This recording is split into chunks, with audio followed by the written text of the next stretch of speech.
മനുഷ്യൻ പാപം ചെയ്യുന്നതിന് മുമ്പ് തന്നെ മനുഷ്യന്റെ പാപമോചനത്തിന് വേണ്ടി ദൈവം തന്റെ പുത്രനായിരിക്കുന്ന ക്രിസ്തുവിനെ കരുതി വെച്ചിരുന്നു.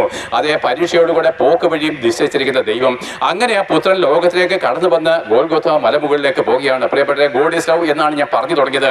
എന്താണ് ദൈവത്തിന്റെ സ്നേഹം? 2000 വർഷങ്ങൾക്ക് മുമ്പ് ഭൂമിയുടെ മധ്യഭാഗമായിരിക്കുന്ന യെരുശലേമില് ആ ഗോൽഗോഥ മലമുകളില് ആകാശത്തിനും ഭൂമിക്കും മധ്യേ ദൈവത്തിനും മനുഷ്യർക്കും ഇടയിൽ ഒരുവൻ തൂങ്ങിക്കിടക്കുന്നത് കണ്ടുവോ? അവന്റെ ശരീരം മുഴുവനും അടിയേറ്റ് തകർക്കപ്പെട്ടിരിക്കുന്നു. അവന്റെ മുഖത്ത് പാപികളായിരിക്കുന്ന മനുഷ്യരുടെ നിഷ്ഠുരമായിരിക്കുന്ന അല്ലെങ്കിൽ എന്താണ് കളങ്കമുള്ള തുപ്പൽ വീണ് നിന്ദിക്കപ്പെട്ടിരിക്കുന്നു. അവന്റെ ശരീരം മുഴുവനും ചാട്ടവാറ് വീശി അടിക്കപ്പെട്ട് അവന്റെ അസ്ഥികൾ ഓരോന്നും പുറത്ത് കാണുവാൻ തക്കവണ്ണം മാംസച്ചീളുകൾ തെറിച്ചു പോയിരിക്കുന്നു. വിവരിപ്പാൻ സമയമില്ല. എന്നാൽ പ്രിയപ്പെട്ട അവനെ കഷ്ടം സഹിക്കുന്നത് എന്തിനാണെന്ന് അറിയാമോ?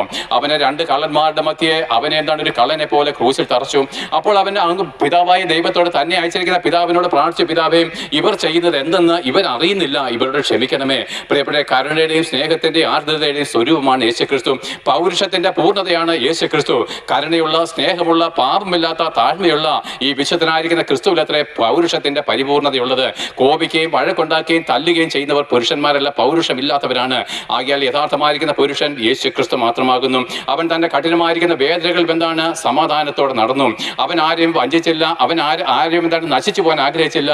അവൻ പറയുകയാണ്, ഞാൻ ഭൂമിയെ നശിപ്പിക്കാനല്ല ലോകത്തെ രക്ഷിപ്പാൻ അത്രേ വന്നത്. ആ യേശുക്രിസ്തു കാൽവറി